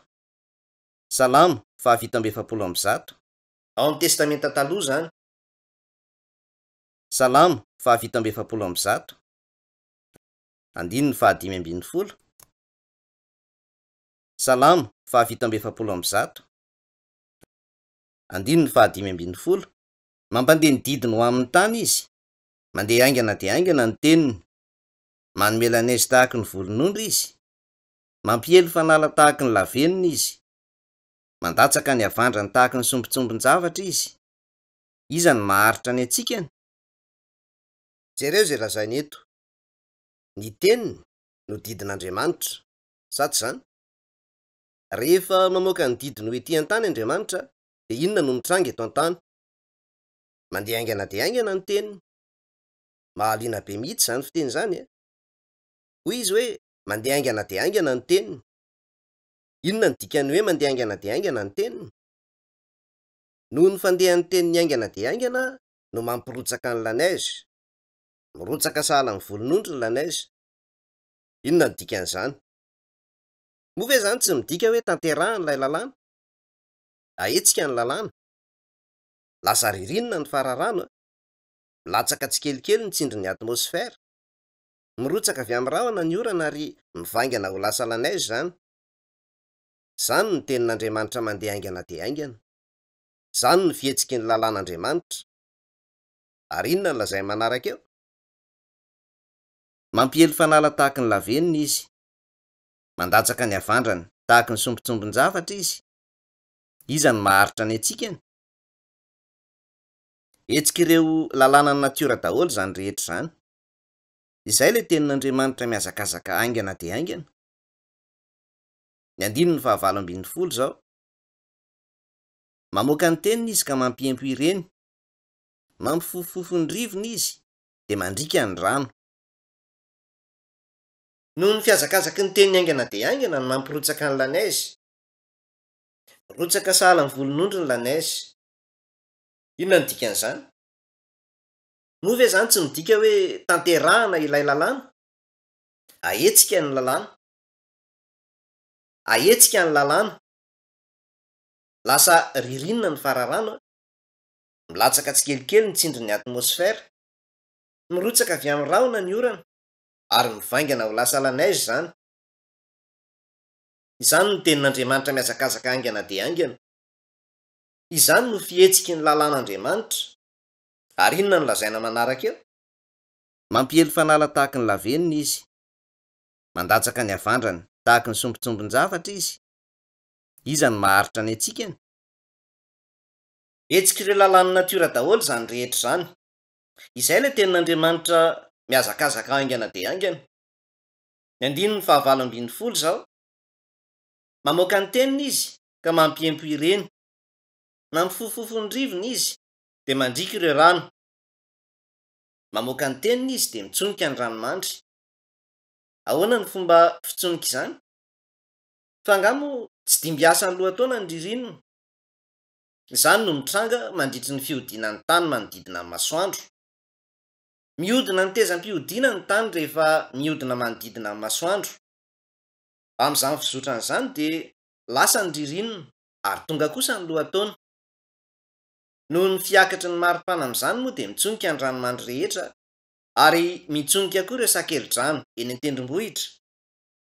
Mitsonika toy izany daholo ny zavatra rehetra. Izany no ilazany hoe mamoaka ny teniny izy ka mampiempo ireny, mampifofofo ny rivony izy dia mandrika ny rano. Tononkalo ny salamo ka izany no antony hanambarana izany amin'izay fomba izay. Raha lazainy hoe mandrika ny rano, izany dia ilazana ny fiavian'ny orana. Satria mitsoka ny rivotra, mifandray amin'ny tsindrin'ny atmosfera izany. Mitsoka mankany amin'ny faritra ambany tsindrin'ny atmosfera ny rivotra ary midina ny rahona ka mahatonga ny orana hirotsaka. Avy ny orana. Amin'ny fomba manao ahoana? Mamoaka ny teniny izy. Moa tsy lalàna ve izany?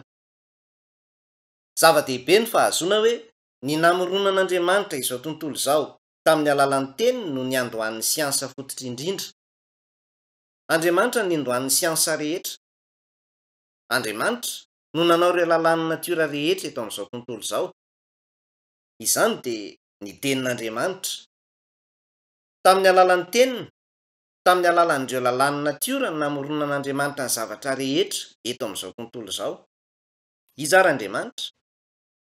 Izy no andohan'ireo lalàn'ny natiora rehetra ary izy no loharanon'ny fahamarinana.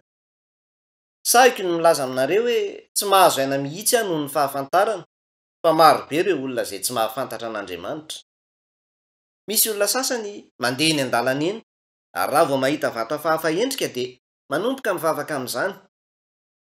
Heverin'izy ireo fa mifatotra amin'izany vato izany Andriamanitra. Any amin'ireo tanàna kely any ambanivohitra any ianao indraindray dia mahita hazo efa antitra be ary indraindray izy ireny dia efa boboka mihitsy aza. Misy olona any Korea mikosoka ny tanany sahala amin'izao eo anoloan'ny hazo iray efa antitra sady boboka ary manantona zavatra eo amin'ilay hazo rehefa avy eo, mampitambatra ny tanany ary miondrika eo anatrehan'ilay hazo sahala amin'izao. Mangataka ilay hazo mba hita azy ireo ny olona, nefa nge Andriamanitra no namorona izao tontolo izao tamin'ny teniny, tamin'ireo lalàn'ny natiora. Andeha isika hijery ny Genesis toko voalohany. Genesis toko voalohany, ovakiko manomboka eo amin'ny andinin'ny voalohany. Tany am-piandohan'Andriamanitra dia nahary ireo lanitra sy ny tany. Ny tany dia tsy nisy endrika sady foana, ary aizina no nanjaka tambonin'ny lalina, ary ny fanahin'Andriamanitra nanomba teny ambonin'ny rano. Amin'izao fotoana izao ireo olona varam-pianarana dia lasa mihevitra fa boky namoraly ny Baiboly. Noho izany, misy ny sasany amin'izy ireny mamaky ny Baiboly, manantena azo lesona moraly avy amin'ireo pejy ao. Sokafin'izy ireo eo amin'ny pejy voalohany ary manomboka mamaky izy ireo. Nefa avy hatrany dia tsy mahazo aina. Inona no anton'izany? Efa feno rijan-kevitra mandala ny fivoarana na théorie de l'évolution sain'izy ireo, ka tsy mety manaiky izay zavatra milaza ny mifanohitra amin'izany mihitsy izy ireo. Andriamanitra no namorona izao tontolo izao. Rehefa mamaky izany izy ireo dia lasa tsy mafana fo mihitsy ary tsy mankafy mamaky ny Baiboly intsony. Mangidy amin'izy ireo izany dia akombon'izy ireo ny Baiboly ary averin'izy ireo eo amin'ny fitoeram-boky. Dia tsy misy ifandraisana amin'ny Baiboly mihitsy na kely aza ny fiainana iainan'izy ireo. Raha ny marina nefa dia tena manan-danja be mihitsy io andiny teny voalohany ao amin'ny toko voalohany eo amin'ny Baiboly io. Mamelà ianareo hitantara aminareo zavatra anankiray hitako tao amin'ny boky anankiray indray mandeha izay. Misy université any amin'ny tanan-dehibe ny Kyoto any Japon. Tosisa University no anaran'izy izay ary nino an' Jesosy ilay olona nanangana azy io. Laza ilay olona nanoro io université io fa lasa nino izy teo amin'ny fotoana namakino io toko voalohany sy andininy voalohany ao amin'ny Genesis io. Lehilahy varam-pianarana izy, nefa nanahavaky ireo boky rehetra teto amin'izao tontolo izao aza, dia nilaza izy fa tsy nisy fomba avy amin'ireny boky ireny ahitana ny lojika na fototr'ireo lanitra sy ny tany. nitady tsy ankiato ny valiny zany izy, ary raha vao samba nitojony baiboly izy de nanokatra izany ary namaky hoe tany am-piandohana Andriamanitra de nahary ireo lanitra sy ny tany. Zay kay ary misy dikany daholo zany rehetra zany, misy zao tontolo zao satria Andriamanitra namorona azy tany am-piandohana. Izay ny fotoana ninoana io olona io voalohany, fahamarinana tena sarobidy zany. Mamelao ianao anontany anao de mba valio azafady a, mankaiza moa ny olona rehefa marary? Ahoana? Mankany amin'ny hopitaly izy, sa tsy zany? Ary ahoana indray raha simba ny fiarany? Entiny any amin'ny mécanicien, sa tsy zany? Na koa izy mandeha mivantana any amin'ny mpamokatra ilay fiara. Raha simba ny fiaranao kanefa tsy mahita olona hanamboatra izany ianao, de mety hahatsiaro tena ho sireneria. Raha marary ianao kanefa tsy mahita toeram-pitsaboana, de mety hanjery ho faty eny an-dalana eny ny hafaranao. Fa raha nahita toeram-pitsaboana ihany kosa ianao de mba alaivo sary an-tsaina ange ny hafalianao sy ny hamaivamaivananao e. Manana aretina ao anatiny ao ny olona. Inona ary zany aretina zany? Aretina ny tsy filaminana ara-batana, saingy misy koa ny tsy filaminan'ny fanahy. Misy ny areti-panahy. Miaina fiainana tsy misy vokany ary fiainana feno olana ny olona. Tsy fantany akory hoe avy aiza izy ary mandeha mankaiza. Toa foana sy tsy misy dikany ny fiainany. Toy izany ny fomba iainan'ny olona, nefa inona no anton'izany? No ilay aretina ao am-pony, ilay aretina ao amin'ny fanahiny. Inona no ilain'ny olona marary n'izany aretina izany? Aiza no tokony alehan'ny olona marary fanahy hikarakarana ny fiainana? Rehefa simba ny fiara de misy toerana azonao hitondrana izany, ary rehefa marary ny vatanao de misy toerana azonao aleha. Fa aiza kosa ary no tokony alehanao rehefa marary ny fanahinao? Zay ny fanontaniana mipetraka. Aiza no tokony alehanao? Mila manaton'ilay mpahary ianao. Ilay mpahary izay namorona anao no afaka manasitrana ny aretim-panahinao. Raha voan'ny aretina mahafaty ny olona iray ary efa eo ambavahoana ny fahafatesana, de mety hiezaka hanasitrana azy ny dokotera, saingy ny olona efa maty kosa de tsy azo ny dokotera hampiny intsony. Momba ny fiara ihany koa, raha efa simba tsy azo amboarina intsony zany, de tsy misy ilana ny fitondrana azy hiverina any amin'ny mpamokatra azy. Nefa satria Andriamanitra no nahary ny olombelona, de afaka manasitrana tanteraka ny aretina ao amin'ny fanahin'ny olona izy. Ary manao izany tokoa izy a. Efa nisotrany ny fanahiko. Rehefa mijaly noho ny aretim-panahy ny olona iray nefa tsy mahalala izay tokony aleha mba hahasitrana azy, de tokony hiverina amin'ny baiboly fotsiny izy ary hamaky izany. De ho afaka ilaza izy aveo hoe marina izany. Misy mpahary namorona ary afaka mamany olana manjo ahy izy. Vaovao tena tsara tokoa zany. Zay ianao tsy mihevitra izany? Jereo zao ny andinin'ny faharoa. Ny tany de tsy nisy endrika sady foana, ary aizina ny nanjaka tambonin'ny lalina, ary ny fanahin'Andriamanitra nanomba teny ambonin'ny rano. Mora azo tokoa ireo teny hoe tany am-piandohana de nahary ireo lanitra sy ny tany Andriamanitra. Fa tantara hafa indray kosa ny andinin'ny faharoa. Ny tany de tsy nisy endrika sady foana, ary aizina ny nanjaka tambonin'ny lalina, ary ny fanahin'Andriamanitra nanomba teny ambonin'ny rano. Fa inona loatra ary ny dikan'izany rehetra izany? Angamba ianao mieritreritra hoe hamaky kely ny baiboly ary hianatra kely, nefa ianao avy eo mieritreritra hoe tsy haiko ka, tena sarotra azo mihitsy ity baiboly ity. Tsy haiko hoe inona no lazainy, tsy afaka hamaky intsony aho. De mitsahatra tsy mamaky intsony ianao fa akombonao ny baiboly. Aza ketraka re, andeha isika handinika izany resaka izany. Donio ary zao. Any ivelany any amin'ny habakabaka any de mitsingevana ary mivondrona ho vongana iray ny Eliaona. Na ankehitriny aza any amin'ny habakabaka ivelany lavitra any de misy kintana miforona amin'ny fomba toy izany. Efa nanara-maso izany ireo mpahay kintana. jereo ange zao ty lahatsoratra an-gazety ty e. Zao ny lohateniny: fijerena ny fiforonan'ny kintana iray. Fijerena ny fiforonan'ny kintana iray. Indray mandeha zay nankany amin'ny tanàna Sacramento, renivohitra California. Nitsidika lehilahy iray izay mitovy finoana amiko a. Tao amin'ny lapan'ny tanàna tany izy no niasa. Tamin'izaho nandeha tany no nanomezany ahy ity lahatsoratra an-gazety ity. Hitako hoe lahatsoratra an-gazety tena ilaina tokoa izy ity.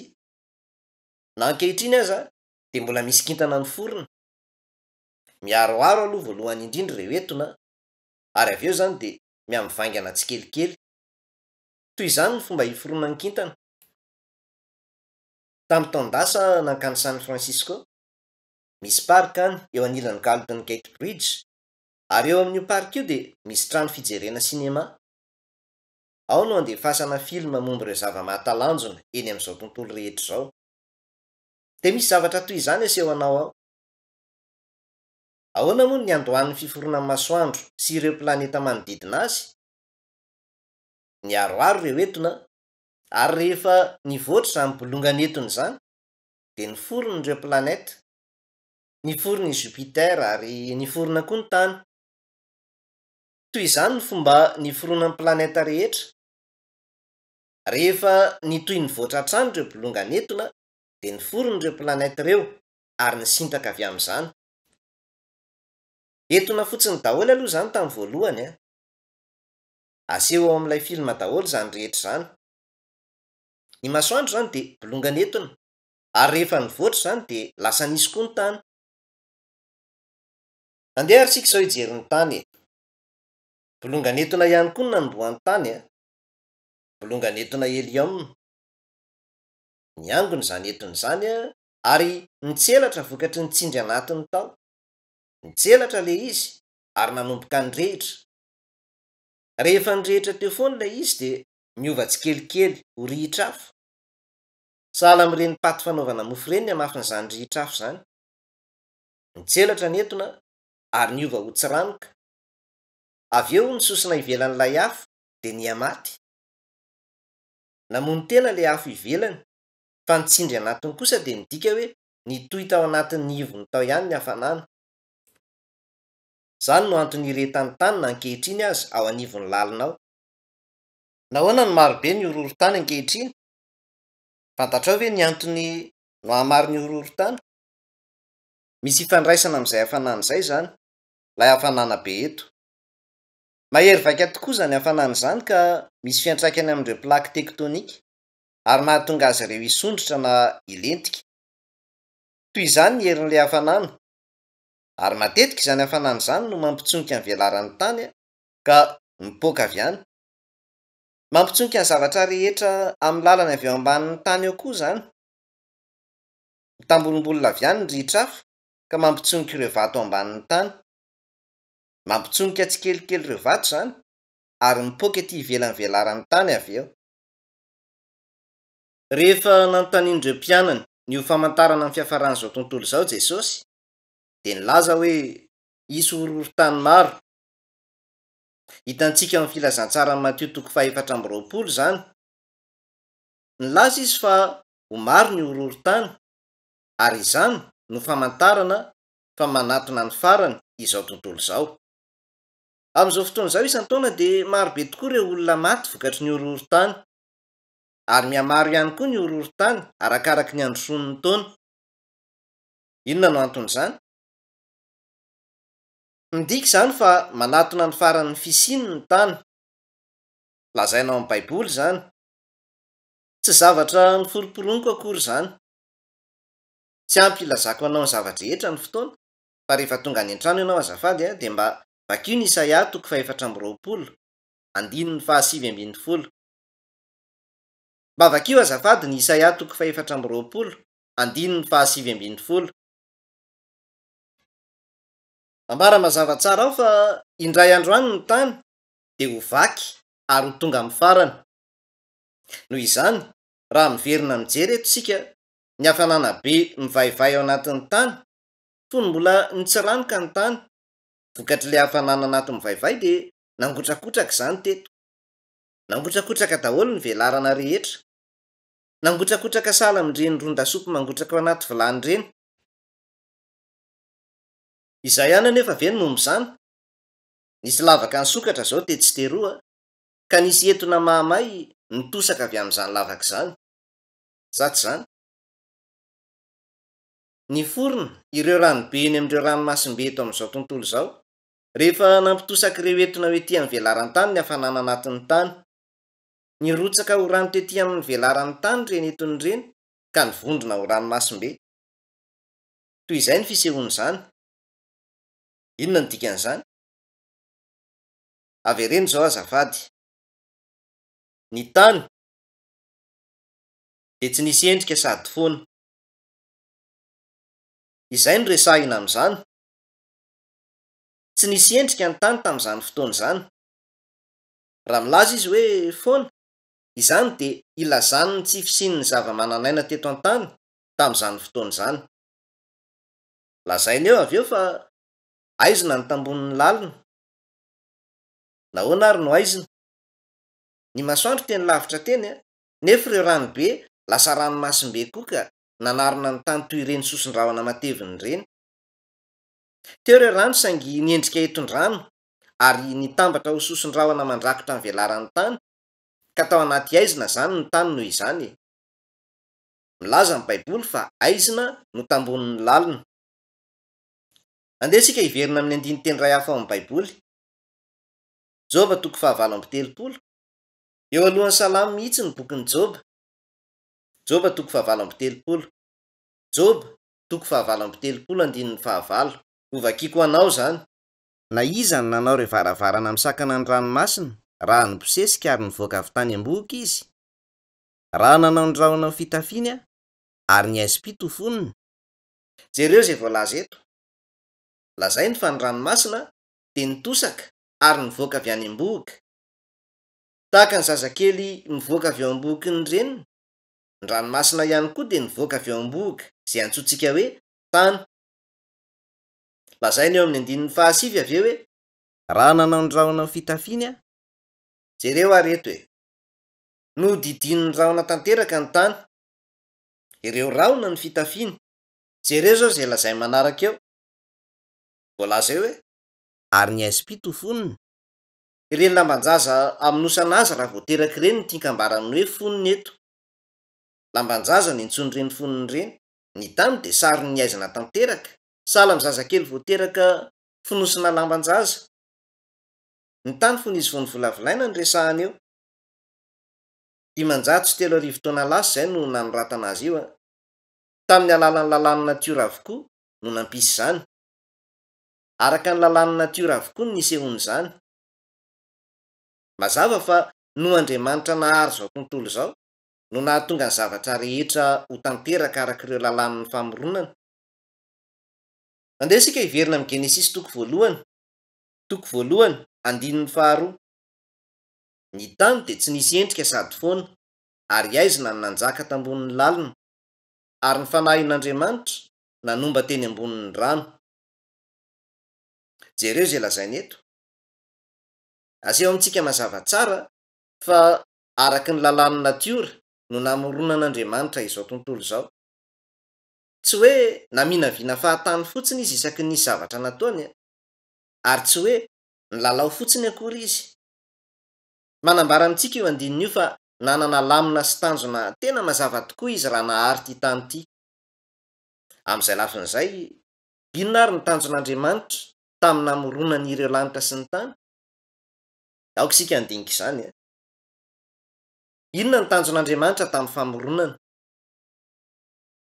Andeha isika hijery ny 1:17. Ary Andriamanitra namorona ny olona tahaka ny endriny. Tahaka ny endrik'Andriamanitra no namoronany azy. Lahy sy vavy no namoronany azy ireo. Amin'ireo zavatra rehetra izay noharian'Andriamanitra, dia ny olona ihany no noforoniny tahaka ny endriny. Izay no ambara eo. Tsy haiko na tsaroana hoe inona moa ny endrik'Andriamanitra araka ny efa nifantaritsika? Inona moa? Fanahy, sa tsy izany? Nahoana nefa no lahy sy vavy no namoronan'Andriamanitra ny olona? Fantatrao ve hoe inona ny asambarana?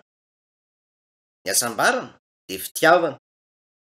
Mihevitra ny olona fa hitondra asambarana ho azy ny harena, na hitondra asambarana ho azy ny fahaizana any am-pianarana, na hitondra asambarana ho azy ny fahazoana toerana ambony eo amin'ny fiarahamonina. Nefa tsy misy asambarana raha tsy misy fitiavana. Ao amin'ny fitiavana no ahitana ny asambarana. Andeha atao hoe misy tovolahy iray sy tovovavy iray manomboka miaraka ary raiki-pity. Mampirafy anefa ny anankiray amin'izy roa, na koa ny ray aman-drenin'izy ireo tsy mankasitraka ny fiarahan'izy ireo ka tsy afaka mivady izy ireo. De mety tia hamono tena izy roa, misy tranga toy izany. Inona nefa ny anton'izany? Rehefa tsy mahomby ny fitiavana, de tsy mahita antony tokony hivelomana intsony ny olona. Asambarana ny fitiavana. Fantatrao ve ny antony namoronana an'Andriamanitra ny olona ho lahy sy vavy? Satria Andriamanitra de fitiavana. Voalaza amin'ny Jaona 1:4-5 fa fitiavana Andriamanitra. Andriamanitra mihitsy no fitiavana. Noho izany, rehefa namorona izao tontolo izao Andriamanitra, de nampiariny tamin'ny zavatra rehetra ny fototry ny fitiavana, na tamin'ny biby izany, na tamin'ny zava-maniry. Mifankatia ny bibilahy sy vavy, tia ireo zanany ny reniny. Izaho tia mijery horonan-tsary fanadihadiana na documentaire momba ny biby eo amin'ny télé.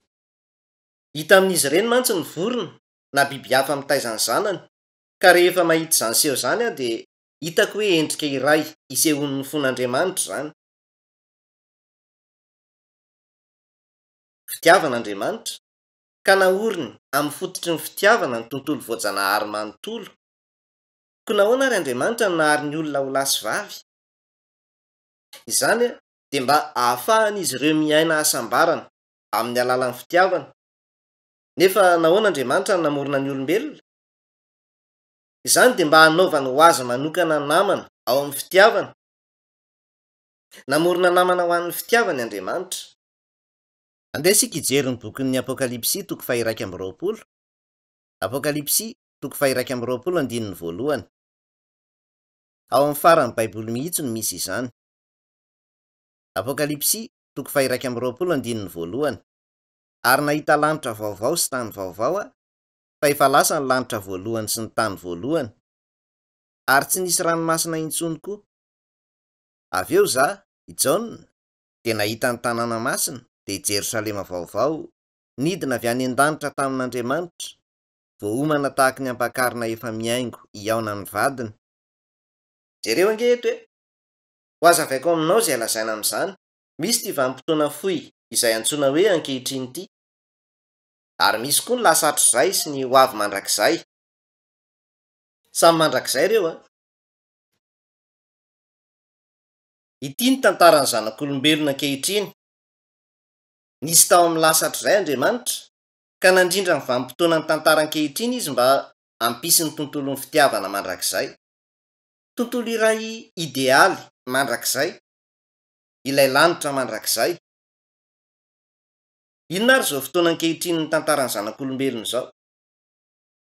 Izy tia de dingana hanamboarana ilay tontolo mandrakizay. Izany no antony isian'ny faran'izao tontolo izao.